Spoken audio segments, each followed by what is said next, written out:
Hi, good morning. I'm John Paul. And hello, I'm Nicole. Today we're making a movie review of the scenes that applies to the vice physics. The movie we are going to discuss today is the blockbuster hit Transformers 3: The Dark of the Movie. This is the part 3 of the Transformers movie franchise.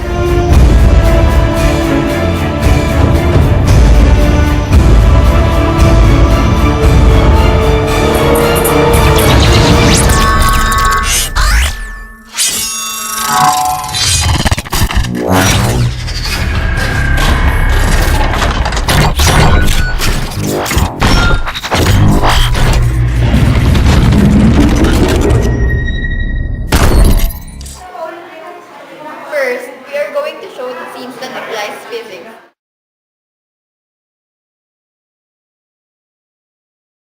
Ignition sequence start. Scene 1. Launching of Apollo.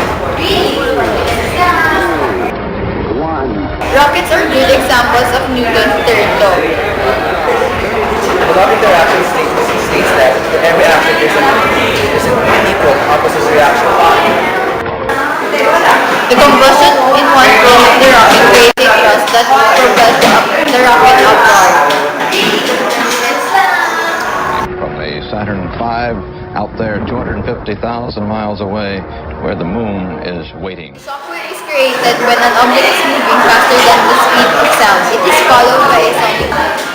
In this scene, observe carefully the ripples in the air. Is in solving human conflicts to prevent mankind from bringing harm to itself.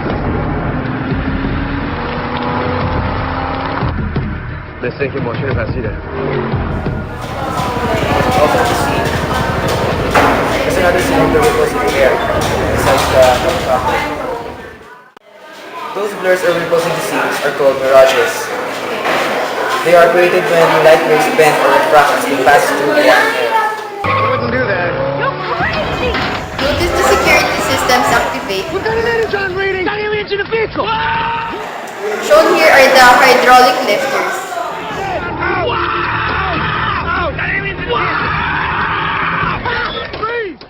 The hydraulic lifters demonstrates Pascal's principle. Here's the fifth scene of the movie.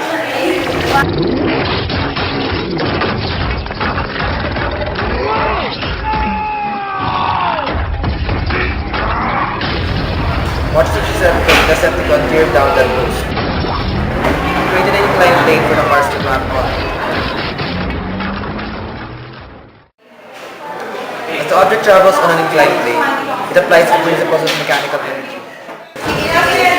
And here we have our last scene, scene 6, confrontation. Notice the two cars collided.